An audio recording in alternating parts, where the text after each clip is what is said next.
Assalamualaikum warahmatullahi wabarakatuh. Selamat datang di podcastku, podcast KMN Undip. Perkenalkan, nama saya Muhammad Yudin Bakri selaku host di podcast kali ini. Saya selaku host untuk menemani teman-teman semua dalam podcast kali ini bersama pembicara kita, pembicara yang sangat inspiratif dan solutif. Kita akan membahas mengenai manajemen dan leadership di organisasi, terutama di organisasi KMN Undip.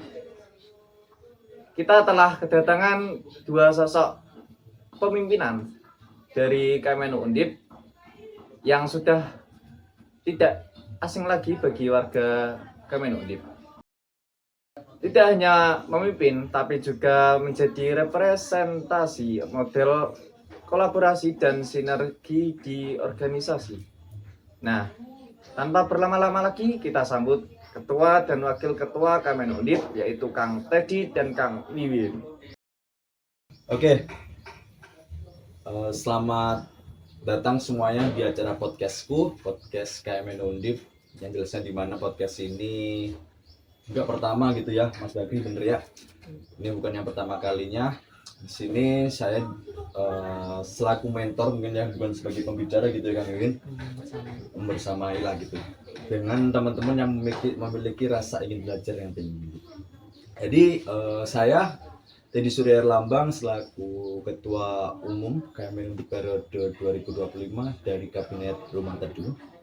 Dan saya Muhammadin Juweni selaku Wakil Ketua Umum dari Kabinet Rumah Teduh KMN Undip tahun 2025. Terima kasih Kang sekalian sudah meluangkan waktunya untuk hadir dan ngobrol bareng hari ini. Gimana nih kabarnya kali ini? Oke, mungkin kabar pada pagi hari ini Mas Bakri.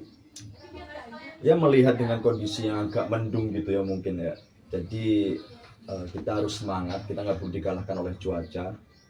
Walaupun keadaan kita kurang sehat, kita harus tetap sehat karena podcastku ini menarik nih teman-teman sekalian. Karena sebelumnya juga kita ngelihat pembicaranya bukan pembicara yang biasa gitu, yang dihadirkan oleh podcastku ini gitu, tapi benar-benar orang-orang yang memiliki pengalaman yang bagus. Jadi ya bener ya Kang Win, kita hadir di sini kita nggak pengen kalah jelasin gitu ya. Untuk Kang Wiwin sendiri bagaimana kabarnya, Kang? Oke, untuk kabar saya sendiri, alhamdulillah sehat walafiat, baik sekali dan bisa menghadiri acara podcast kali ini, dan terima kasih pada seluruh panitia yang sudah merancang podcast dengan baik, terutama oleh bos kita Kang Bakri yang pada kesempatan kali ini yang akan kemudian memandu dan juga memimpin jalannya podcast ini. Nah, Kang, karena topik kita hari ini tentang manajemen dan leadership organisasi, aku mulai paling dasar dulu nih.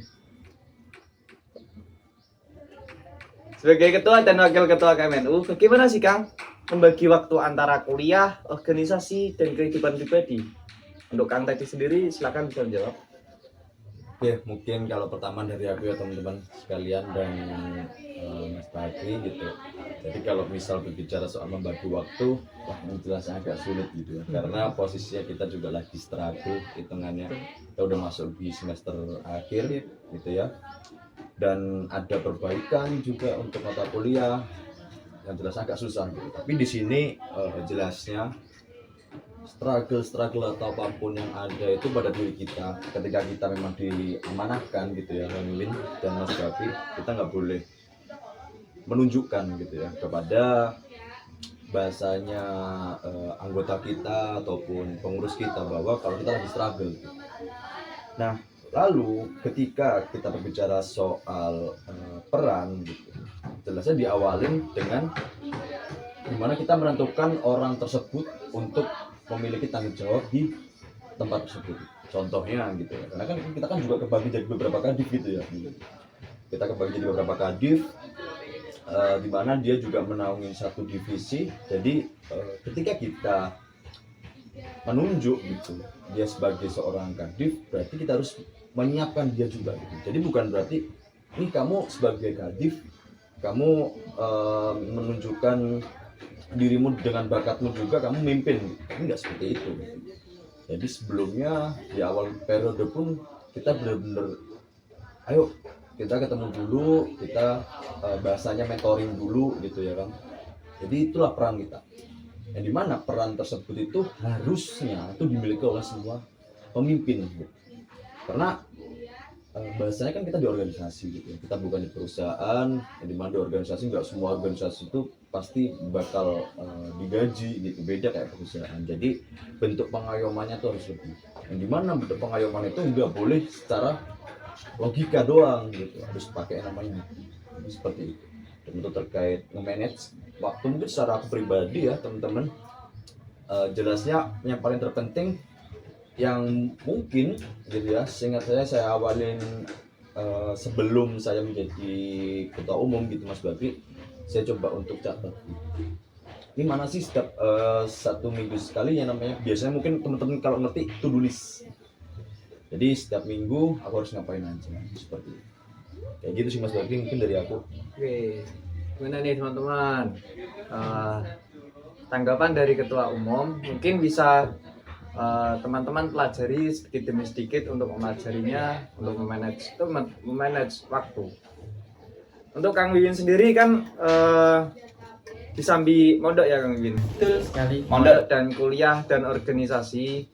Mungkin itu berat bagi teman-teman yang di sini untuk gimana sih tips and trick agar membagi waktu mondok dan kuliah serta organisasi di Kemen Undip ini.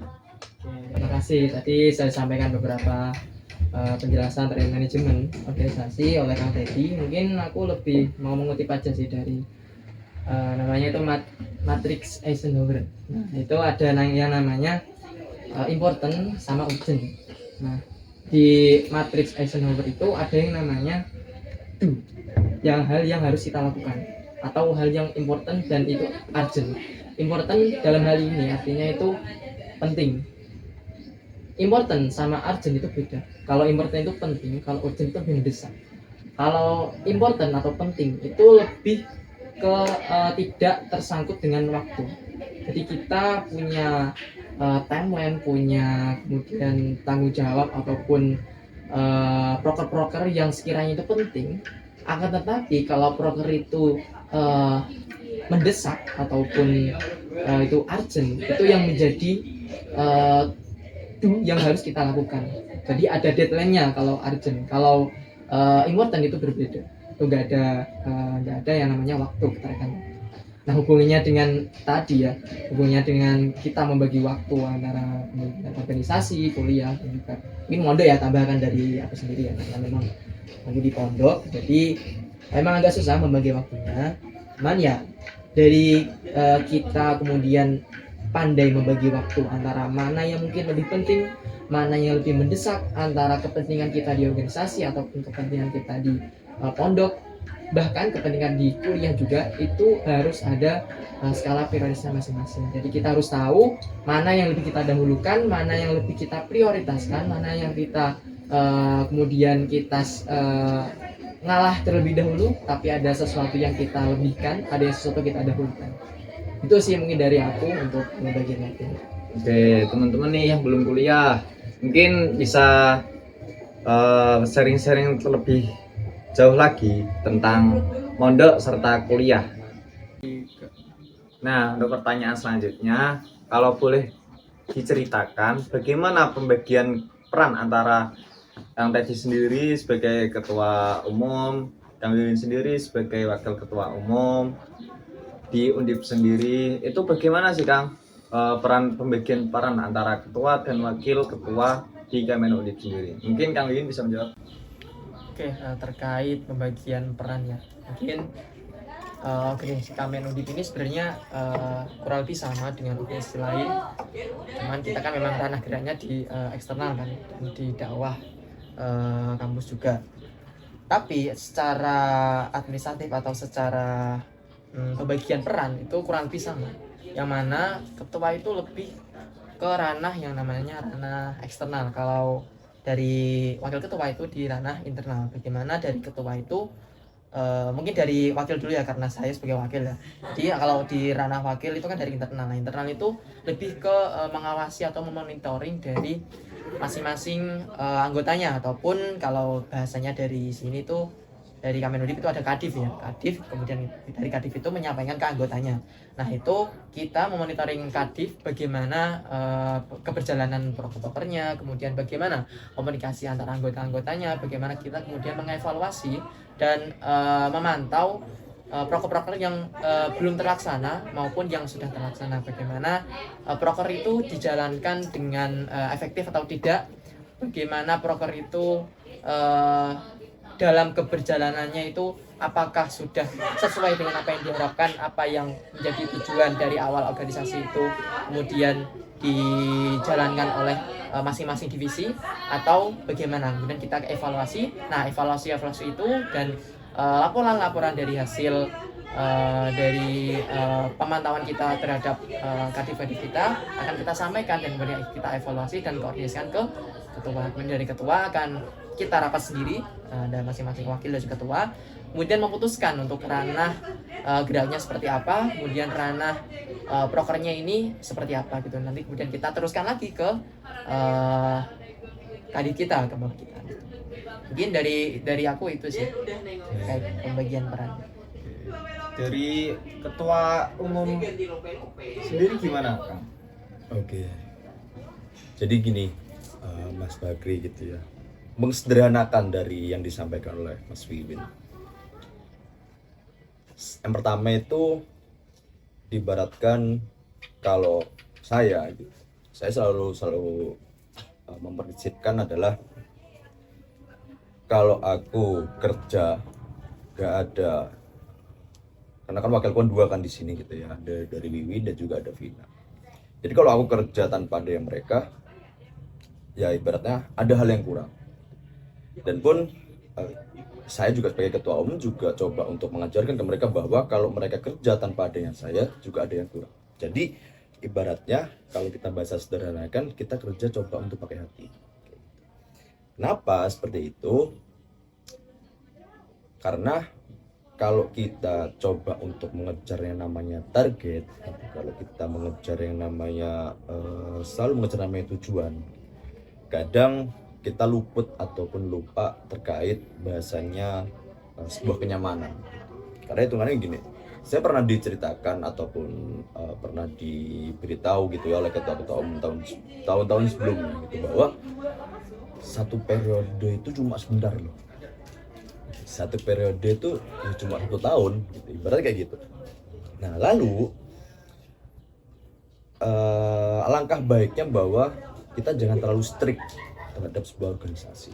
Makanya di sini kan kalau di KMN Undip pasti bukannya sekedar ayo program gimana gitu, ayo rancang ini sistemnya kayak gimana dan lain sebagainya, tapi yuk main futsal yuk mancing, yuk makan gitu.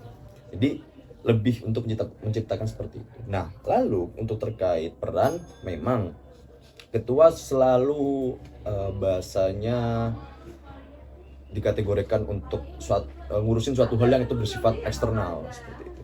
Dan itu memang benar. Tapi di sini ketika internal itu ketuanya nggak tahu, jangan berharap bahwa ya anggotanya baik-baik aja. Gitu. Jadi seperti itu. Mengapa demikian? Karena di sini hitungannya kan sebelum kita menunjuk gitu ya Win ya, sebelum kita menunjuk orang atau memplot orang, di sini kita ngelihat dulu orang ini tuh mampu atau enggak, orang ini tuh siap atau enggak, orang ini tuh bersedia atau enggak. Jadi kita nggak sembarangan. Oh, kamu nanti jadi ketua di sini, kamu jadi ketua divisi di sini, kamu jadi pemegang program ini. Kita nggak langsung menunjuk. Gitu. Kita benar-benar bahasanya itu mengkulik terlebih dahulu tentang prepare-nya dia gitu. Bahkan kita pernah sampai malam ya Win ya, waktu itu Win ya, untuk menentukan oh anak ini nanti ketuanya jadi ketua program ini, nanti dia sebagai koornya gitu. Kita benar-benar sampai malam karena benar-benar kita perhatikan soal itu. Karena kalau nggak diperhatikan ya hitungannya kita menyuruh orang tanpa adanya pendekatan ataupun pengayoman. Itu yang sangat buruk ketika sebuah organisasi diketuai oleh orang yang pemikiran seperti itu. Jadi kayak gitu. Nah, Lalu ya untuk pembagian tugas dan lain sebagainya benar gitu yang disampaikan oleh Wiwin gitu ya, bahwa di dalam itu harus benar-benar kita mentoring. Bahkan hitungannya kita nggak hanya sekedar menyelesaikan sebuah permasalahan yang ada di organisasi, tapi sebisa mungkin kita di sini sebagai saudara. Kita di sini sebagai hitungannya partner hidup, hitungannya partner hidup. Ya kalau orang mengatakan atau mendeskripsikan partner hidup kan biasanya banyak gitu kan, variatif. Tapi di sini kan kita hitungannya partner hidup. Ya udah, kamu ngerasain kayak gini, berarti aku juga ngerasain kayak gini. Aku ngerasain kayak gini, kamu juga harus ngerasain kayak gini gitu. Jadi seneng sama seneng, sedih sama sedih kayak gitu. Itu sih yang coba aku terapkan.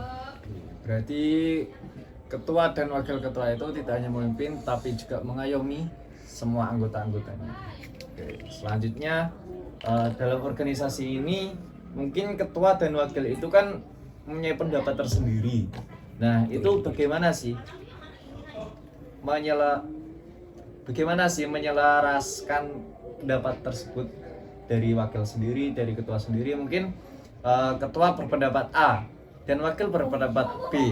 Nah, itu gimana sih menjadi AB atau C atau D? Itu gimana? Mungkin dari Kang Teddy terlebih dahulu. Oke. Sebenarnya gini, kalau untuk terkait pendapat gitu ya, ada kutipan bahwa bahaya terbesar bagi manusia itu bukan ketika mereka bermimpi kecil lalu mereka berhasil, tapi ketika mereka bermimpi bahaya terbesar seorang manusia itu bukan ketika mereka bermimpi besar gitu ya lalu mereka gagal, tapi yang bahaya paling terbesar adalah ketika mereka bermimpi kecil lalu berhasil. Jadi secara maksud itu seperti ini, Mas Bakri gitu ya. Kadang visi itu selalu berbeda. Kalau kita ngomong, ayo kita cari ayo kita cari wakil yang dimana wakilnya sesuai dengan visi kita. Kalau nggak ada, ya udah kita nggak usah ngambil itu salah banget. Kayak gitu. Kenapa? Sampai di titik manapun kalau kita nyari orang yang visinya sama, itu bakal susah. Gitu. Karena visi yang sama itu ibaratnya dibentuk, bukan dicari. Kalau kita mencari orang yang visinya sama sampai berapa lama pun ya pasti bakal susah bro, ya kan? Kenapa seperti itu gitu? Karena ibaratnya pun seorang tokoh-tokoh gede itu juga pernah mengutip dalam sebuah podcastnya mereka gitu. Mereka menyampaikan terkait jika ingin berhasil kamu harus memahami dua hal, yaitu insentif dan disinsentif. Yang dimana secara sederhana insentif itu adalah suatu hal gitu ya yang ingin kamu capai, dan disinsentif itu adalah suatu hal yang menghalangi keinginanmu untuk mencapai hal tersebut. Nah makanya di sini kita harus memahamkan nih. Kadang pernah ya Win ya, aku pengen kayak gini, Wiwin nggak cocok ini, kayak gitu aja, jangan kayak gini gitu. Ibaratnya kan kadang aku sebagai insentif, Wiwin sebagai disinsentif gitu. Bahkan Vina pun juga kadang sebagai insentif, kadang sebagai disinsentif juga. Makanya di sini kita harus memahamkan, oh ternyata insentifnya itu seperti ini gitu. Dan disinsentifnya itu kayak gini gitu. Kita harus benar-benar paham soal itu. Makanya kita cari jalan tengahnya. Nah kalau kita nggak memahami dua hal kayak gitu, ibaratnya ya bakal langsung terulang-ulang terus gitu. Wah nggak setuju sama kamu, pemikiranmu kayak gini, aku nggak setuju sama dia, pemikiran dia kayak gini. Itu bakal terulang terus gitu Win ya. Itu juga kita terapkan kalau ke teman-teman pengurus yang lainnya. Itu ada terkait 4 hal. Yang pertama adalah komitmen, kontribusi, terus komunikasi, dan terakhir adalah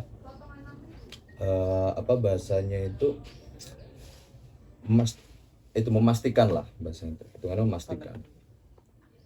Jadi kita sederhanakan kayak gitu, biar ibaratnya mereka gak hanya melulu aku mengerjakan ini terus ya udah selesai gitu, hasilnya kayak gimana enggak.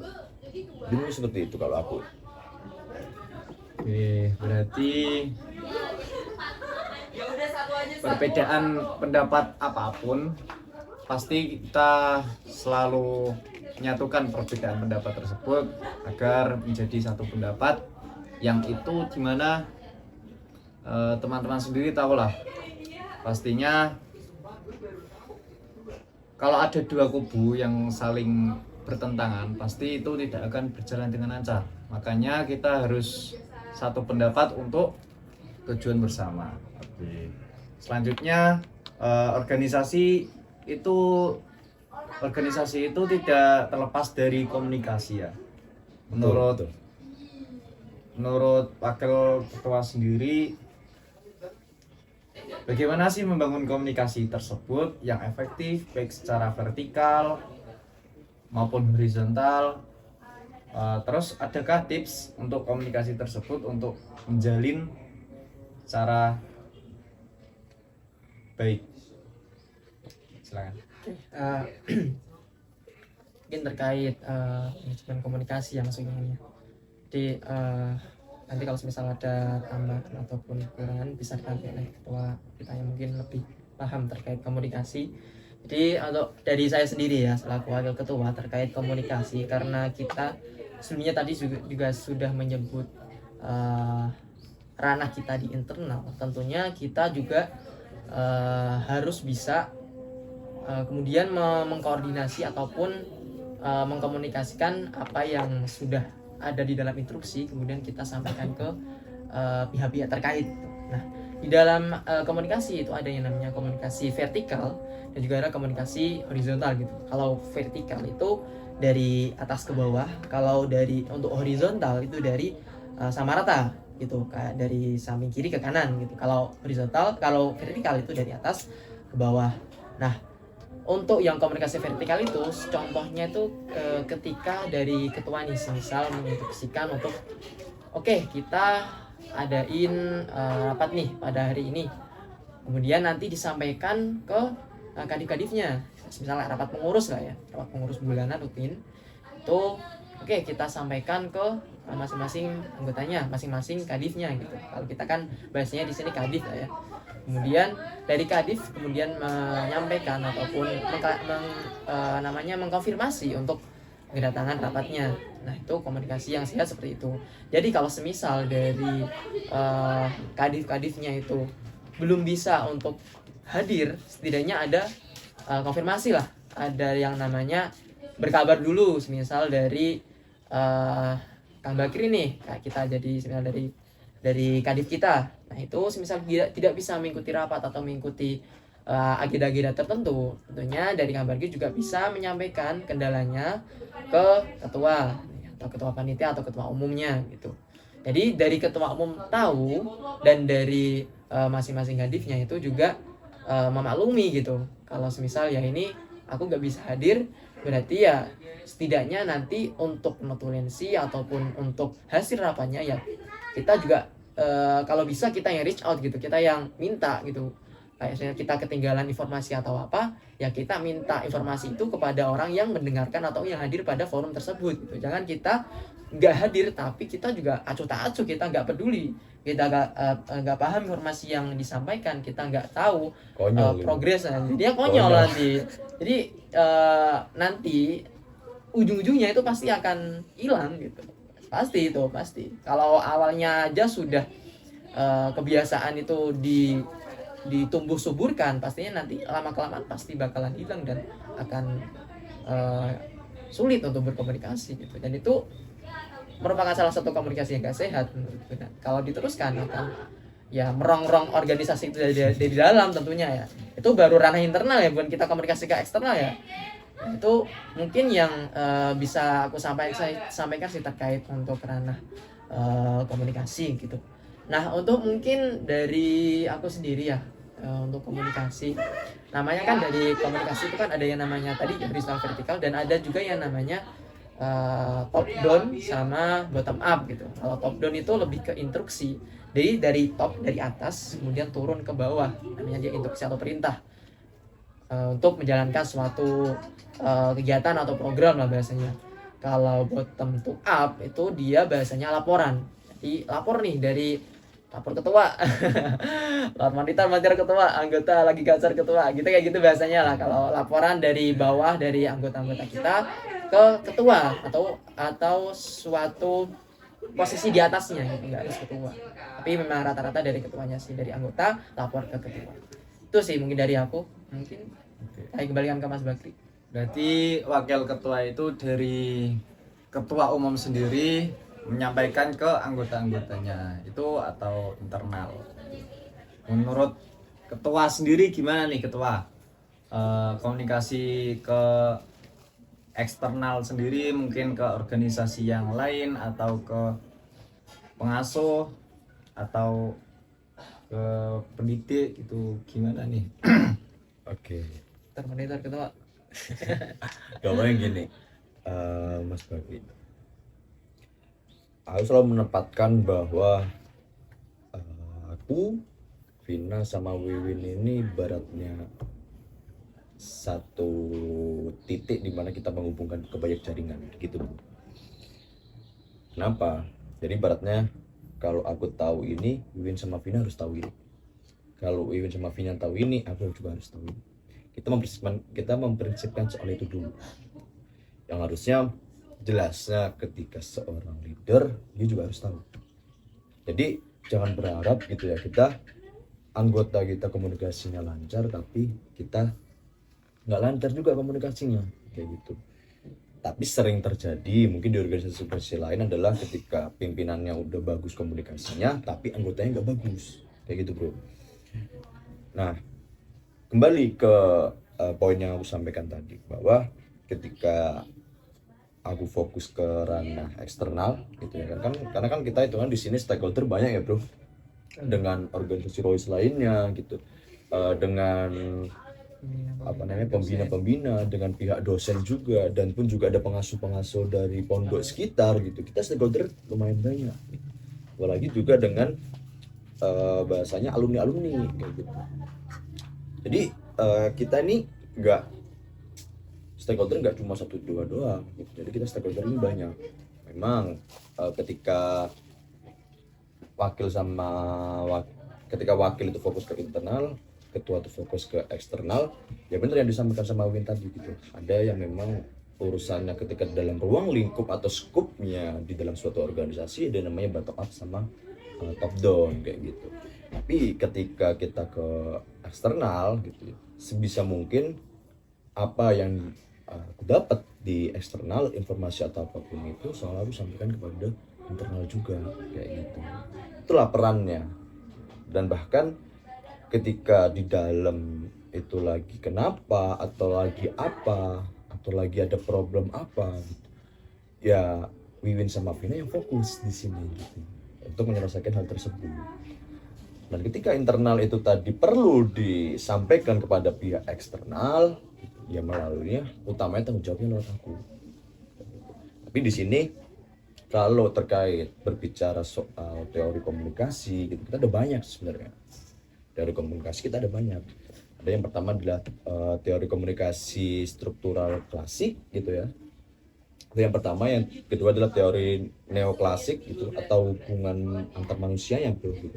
Dan ketiga adalah soal teori komunikasi sistem gitu. Dimana itu ada peranan-peranan sendiri, dan jelasnya kita nggak bisa ngambil satu teori doang bro gitu. Karena kalau kita pakainya struktural klasik, wah kita juga perlu nih yang namanya saling mengerti juga dengan antar sesama gitu. Kita juga perlu ngerti, karena hitungannya kan kalau misal contoh nih, Win, dirimu coba ya urus anak divisi A kayak gitu, tapi Wiwin ini lagi nggak bisa nih kondisinya, misalnya lagi sakit kayak gitu kan, bukan berarti aku harus maksa dia, Win mau nggak mau informasinya harus kesampaikan gitu kan, nggak mungkin kita paksa kayak gitu. Jelasnya aku harus ngerti gitu. Oh ya udah deh, kalau lagi memang nggak bisa ya udah biar aku aja yang turun gitu, atau nggak gitu Vina yang turun gitu. Jadi itu yang namanya teori teori neoklasik gitu, antar sesama secara hubungan antar personal gitu, secara hubungan manusia gitu. Kita perlu ngerti soal itu. Jadi nggak melulu apa yang harus aku perintahkan harus dilaksanakan oleh orang ini, kan nggak mungkin bisa sama orang lain, karena kan intinya organisasi nggak jauh-jauh dari sama partner bro. Tapi waktu awal aku jadi ketua umum, aku pernah dikasih omongan lah gitu sama ayahku sendiri gitu, bahwa selalu diingat ngurus organisasi itu nggak segampang ngurus perusahaan gitu. Atau hitungannya ngurus organisasi itu lebih sulit daripada ngurus perusahaan. Mungkin orang bicara, loh kok bisa gitu, organisasi kan lebih gampang gitu ya kan, perusahaan kan lebih gede. Sebenarnya nggak gitu bro, gitu kan. Kalau organisasi itu semuanya punyanya namanya SOP gitu ya kan, dia punya kehendak di sini. SOP itu lebih ke bahasanya untuk operasional lah, itu kan kayak gitu.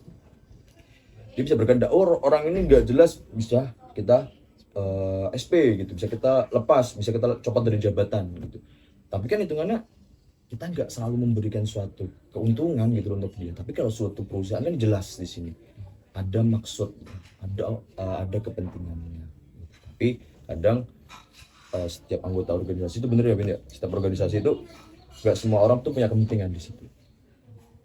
Makanya aku selalu ngomong mungkin ke kakak-kakak yang di KMN Undip itu bahwa kalau kita pengen organisasi ini lebih baik dan lebih settle, kita harus ada yang namanya sistem yang atas itu punya kepentingan, yang di bawah juga pengen nyari keuntungan. Keuntungan nggak harus bermaksud soal materi gitu, tapi soal gimana ilmu, terus soal pengalaman, soal memecahkan sebuah problem ataupun masalah, itu suatu keuntungan juga. Tapi nggak semua orang tuh paham kayak gitu bro. Kadang tuh ada organisasi yang ini ketua aku jaluk ini, minta kayak gini, minta kayak gitu. Tapi yang dia sebagai anggota tuh dia nggak punya hasrat pengen ingin cari keuntungan. Itu yang kadang nggak salah. Yang benar adalah ada yang pengen mencari kepentingan gitu ya kan, ada yang ingin cari keuntungan juga. Kayak gitu. Mungkin itu sih kalau dari aku.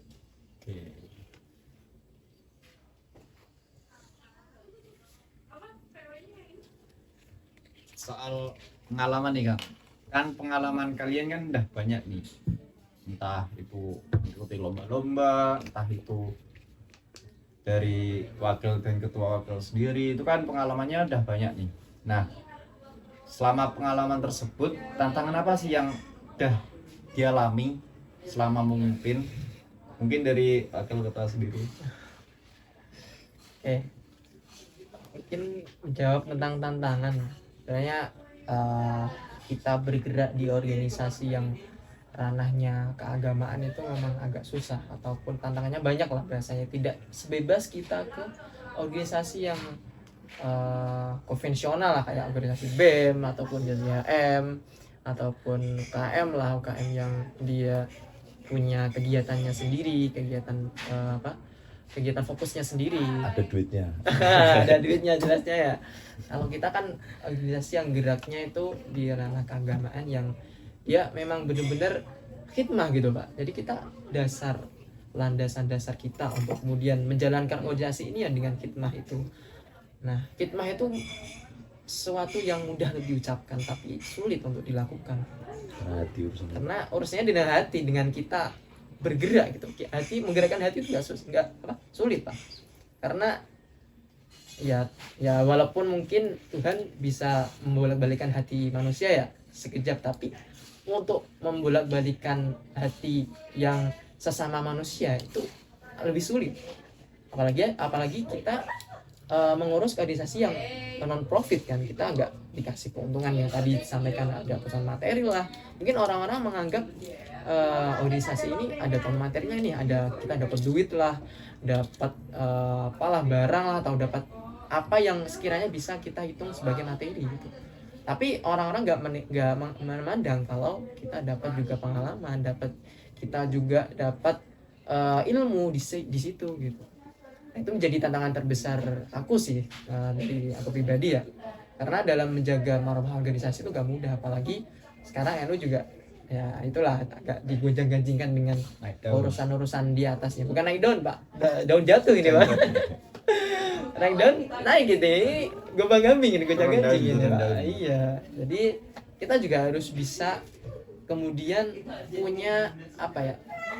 Punya strategi lah untuk kita ketika akan ditanyai orang. Kita harus siap-siap gitu kalau bisa ditanyai orang. Kan orang menganggap kita ya KMNU lah kalau misalnya namanya ulama. Kalau misal ada case ataupun ada problem tentang ulama pasti ada saja orang yang Sangkut pautkan. disangkut pautkan, dan ada kan kita jawabnya ya itu cuma oknum lah, kita bilang kalau itu ya nggak semuanya gitu, jangan disamaratakan. Tapi kan orang nggak bisa langsung menerima hal itu, jadi kita harus bisa memahamkan, yaitu memahamkan yang menjadi poin penting kita untuk kemudian menjelaskan kepada orang-orang yang sebenarnya tujuannya tuh untuk merobohkan kita, untuk apa ya, menjegal kita dari bawah gitu. Tapi kita nggak sadar tentang itu, makanya kita harus waspada ataupun bisa kemudian mensiasati lah. Kita misal ditanyain seperti ini bisa jawabnya seperti ini. Oleh karena itu ya kita harus sadar dan tahu lah untuk dasar-dasar organisasi ini seperti apa. Makanya kita dalam KMN ini kan ada beberapa tahap kaderisasi ya. Ada yang mana di tingkat muda, ada yang di tingkat madya, dan juga nantinya ada KD3 ataupun kaderisasi tingkat 3.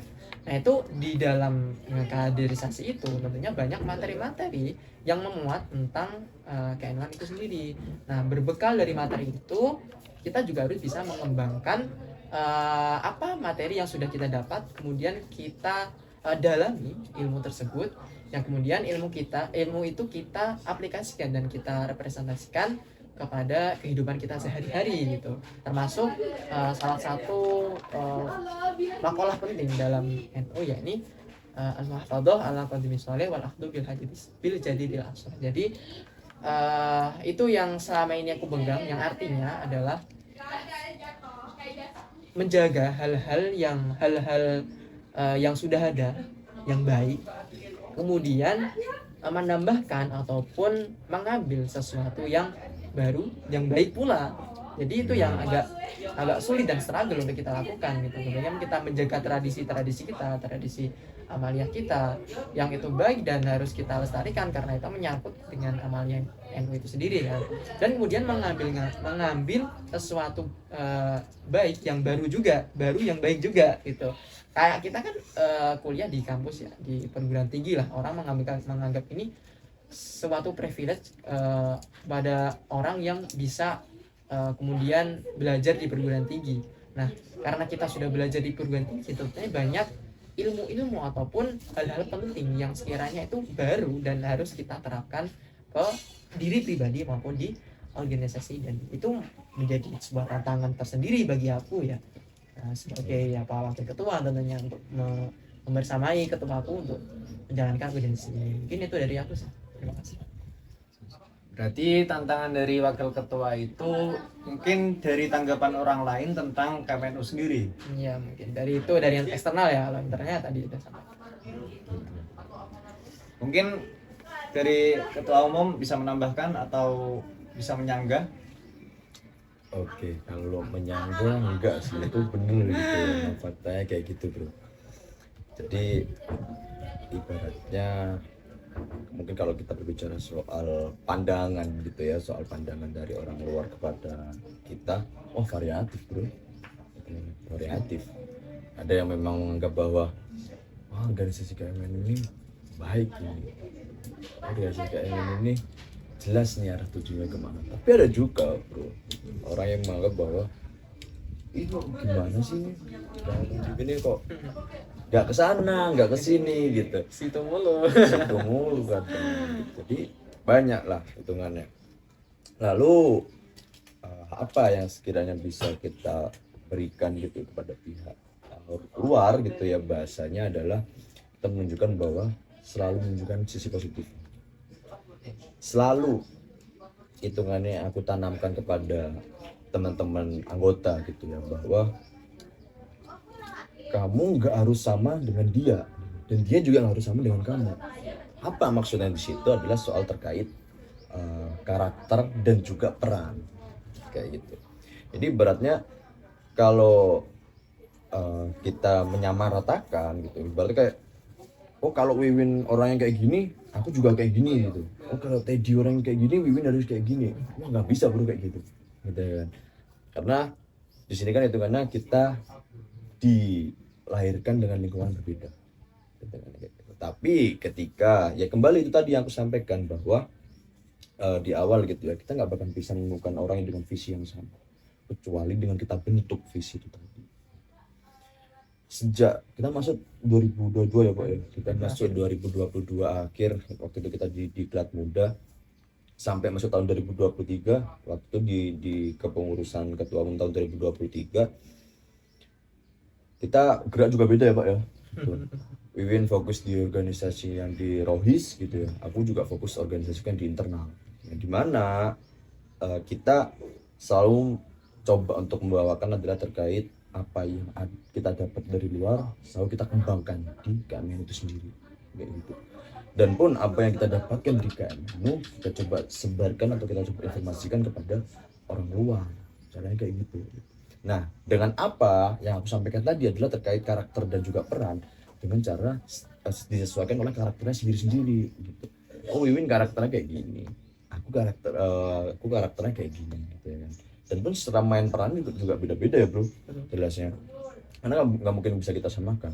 Kalau kita samakan di satu tempat ini, misalnya di tempat A nih gitu ya kan, aku sama Win di tempat A, oke kita cocok gitu ya kan, tapi belum tentu di tempat B kalau kita berdua di situ kita bisa cocok gitu ya kan, kita nggak mesti sama kayak gitu bro.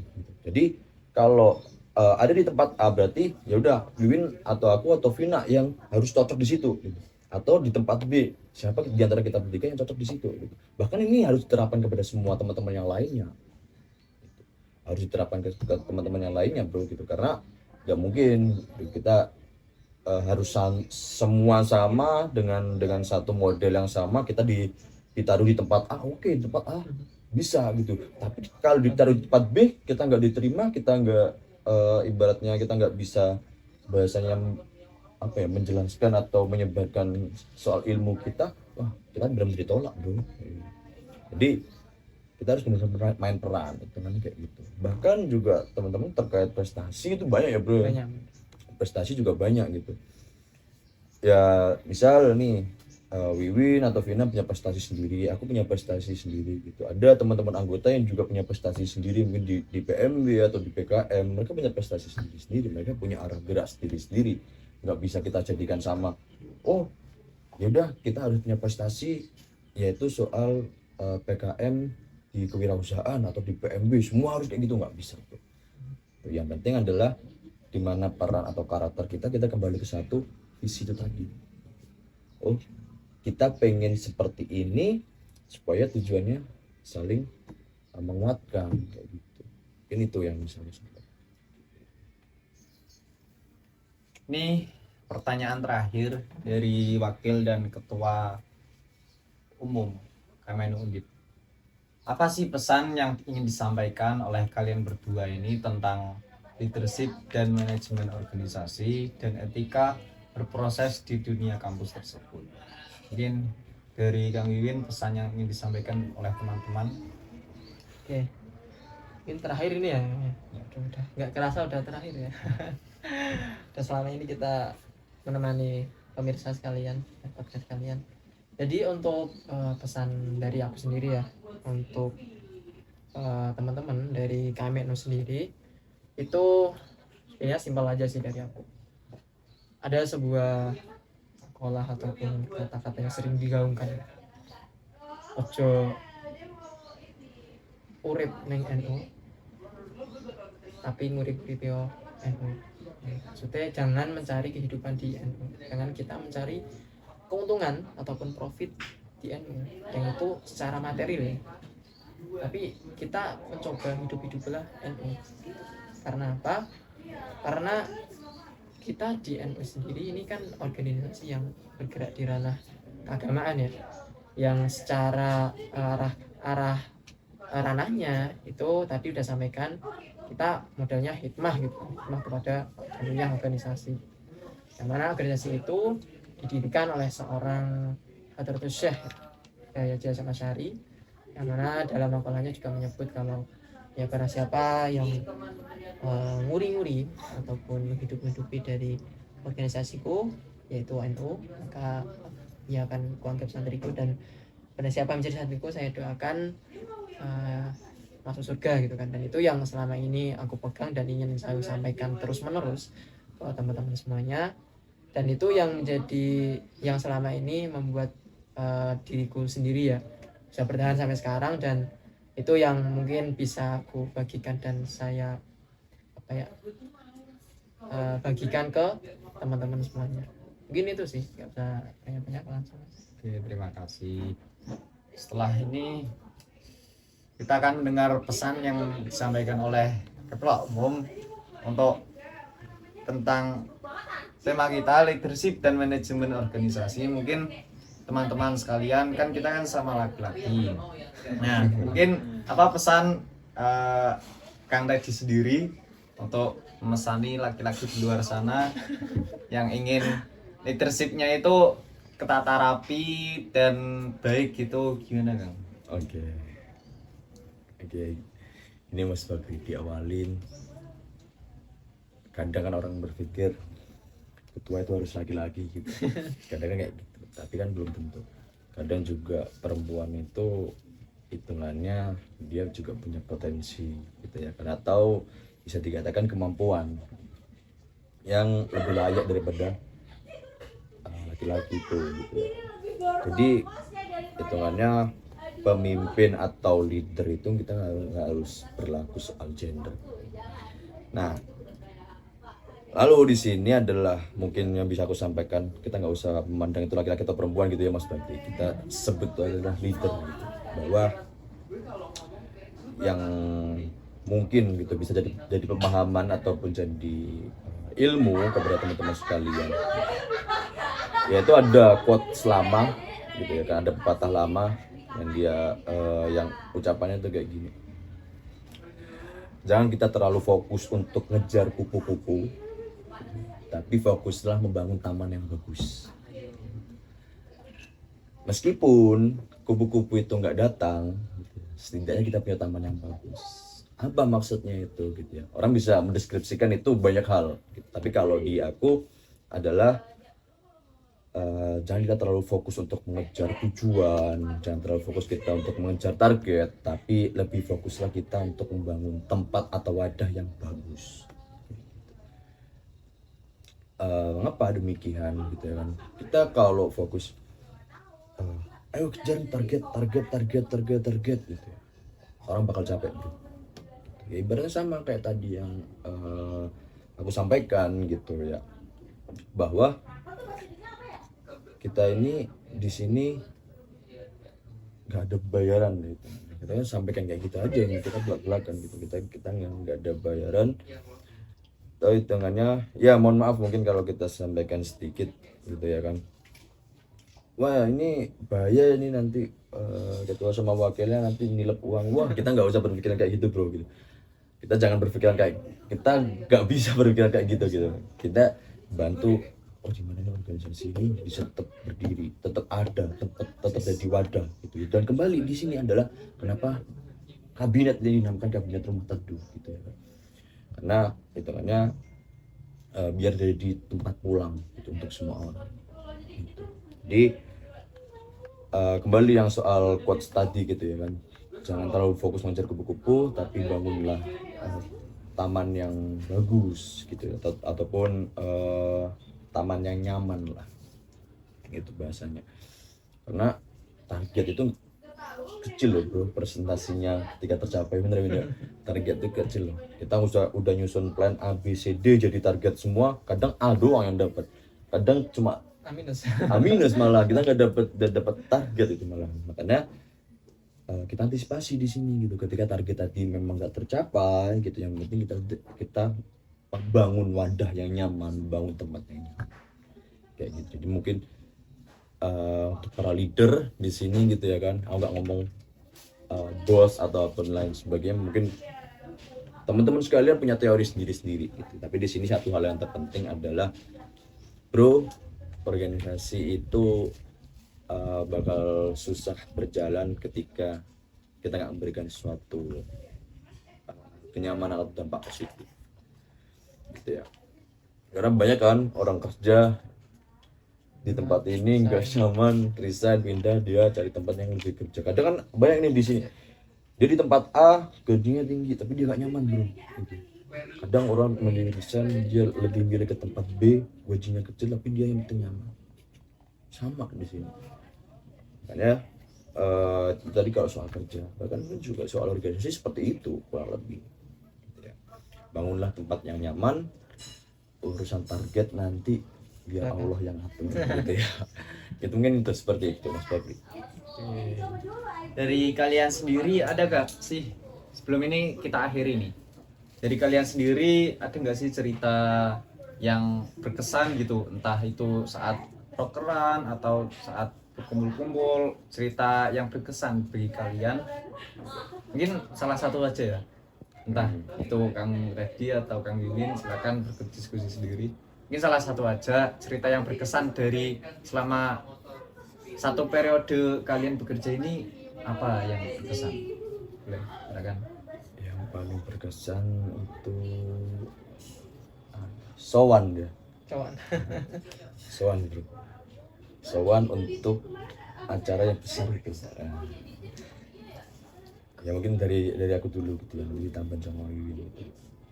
Kita sowan waktu itu benar dapat pandangan baik gitu, jelasnya. Ya mungkin orang kan ngomong, wah kalau sowan doang tapi apa namanya banyak maunya gitu. Tapi nggak kayak gitu. Hitungannya tuh kayak gini. Kita sowan itu jangan buat silaturahmi. Gitu. Bahkan waktu itu kita sampai jauh ya bro, sampai ke Salatiga juga pernah, sampai ke Grobogan, kita juga sempat mampir ke Kudus juga gitu. Itu yang jadi cerita karena hitungannya perjalanan itu yang malah jadi cerita.